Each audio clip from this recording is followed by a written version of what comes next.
Voice to Parliament. Was it an opportunity missed? Presented by Stacey Franklin. I wish to acknowledge the land from which I work, live and play, and pay my respect to the original caretakers of the land, the waterways and all the space it encompasses, the Darumbal people. May the elders past, present and emerging maintain connection to their country and pass on their teaching, stories and knowledge to their children and other generations to come. In this presentation, we'll be exploring the 2023 referendum Voice to Parliament. The question put to voters was, do you approve this proposed alteration to the Constitution to recognise the First Peoples of Australia by establishing an Aboriginal and Torres Strait Islander voice? There are 4 parts to the proposal in addition to the change in the Constitution: recognition, guarantee, purpose, and detail, as explained in the reconciliation. Despite an impressive 80% of the general population surveyed identifying a need for a national representative Indigenous body, the result was a resounding no outcome with a total of 60.06% of no votes. Although the referendum wasn't passed, it was noted by both the yes and no campaigns that the Aboriginal and Torres Strait Islander people were the first people of this nation and they deserved representation at a parliamentary level. As discussed by Associate Professor Andrew Peters in the video recording Voice to Parliament, what does it mean? If we were facing a different outcome, what benefits to the Aboriginal and Torres Strait Islander community could the change in the Constitution have brought? Taking a colonist approach to an Indigenous matter, could the voice have potentially divided the population, or would it have empowered the Aboriginal and Torres Strait Islander communities in our federal parliamentary constitutional monarchy system of government? What perspectives have changed following the referendum, despite the yes vote not getting over the line? Where are we now? What's the next step? How do we move forward as a nation? With the proposed change to the Constitution, the Aboriginal and Torres Strait Islander people would have been declared their own sovereignty, a ruling entity in their own right.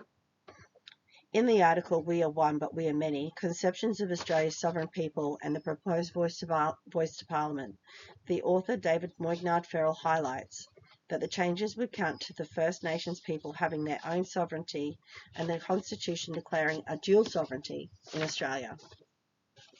To open up Indigenous opportunities for Indigenous Australians, Keshi Moore discusses in the video recording aforementioned with Associate Professor Andrew Peters, the life expectancy of Aboriginal and Torres Strait Islander people is lower than the average retirement age.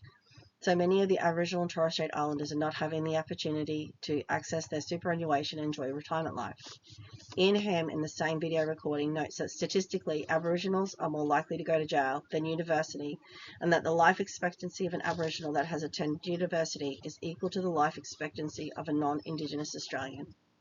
A specific voice to Parliament would be solution-focused, closing the gap and unifying opportunities for Aboriginal and Torres Strait Islanders with non-Indigenous Australians. To change the narrative of Australian history, the opportunity for Indigenous Australians to share their truths and how they know their history to be, a chance for all Australians to learn the history of Australia from the Aboriginals' perspective, to unlearn previous beliefs and prejudices held by the first colonists and passed on to generations in the future. The proposed amendment to the Constitution is as follows. Chapter 9, Recognition of Aboriginal and Torres Strait Islander Peoples. Section 129, Aboriginal and Torres Strait Islander Voice in recognition of Aboriginal and Torres Strait Islander peoples as the first peoples in Australia. There shall be a body to be called the Aboriginal and Torres Strait Islander Voice. The Aboriginal and Torres Strait Islander Voice may make representations to the Parliament and the Executive Government of the Commonwealth on matters relating to Aboriginal and Torres Strait Islander peoples.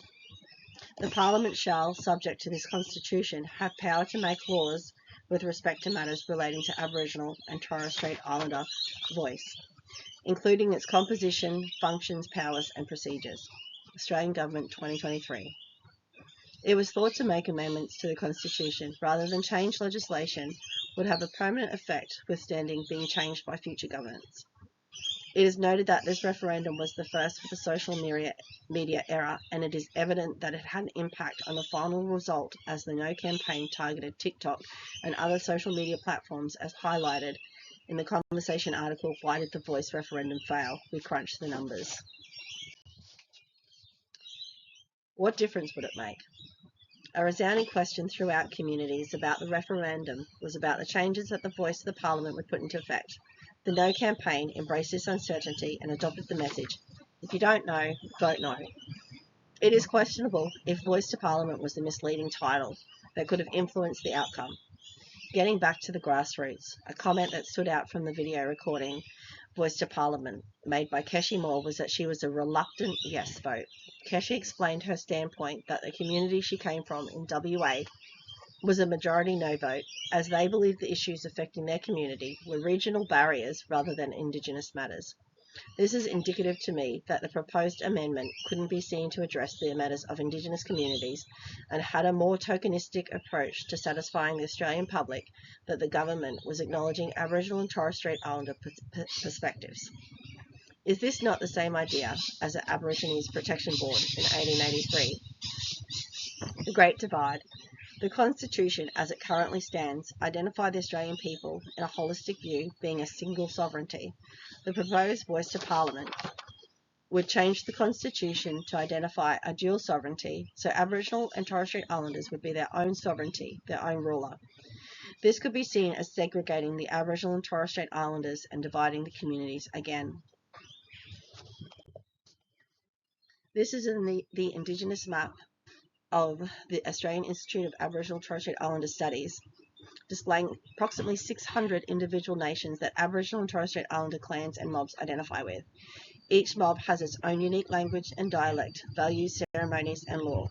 As the country we all live on is vast, so too are the Indigenous mobs that are connected to it. Although good intended, a unified voice from a select panel of representatives to speak for all Indigenous matters at the grassroots seemed unachievable. The change to the Constitution, along with recognition, guarantee, purpose, and detail, would be hard-pressed to satisfy the matters of 600 nations.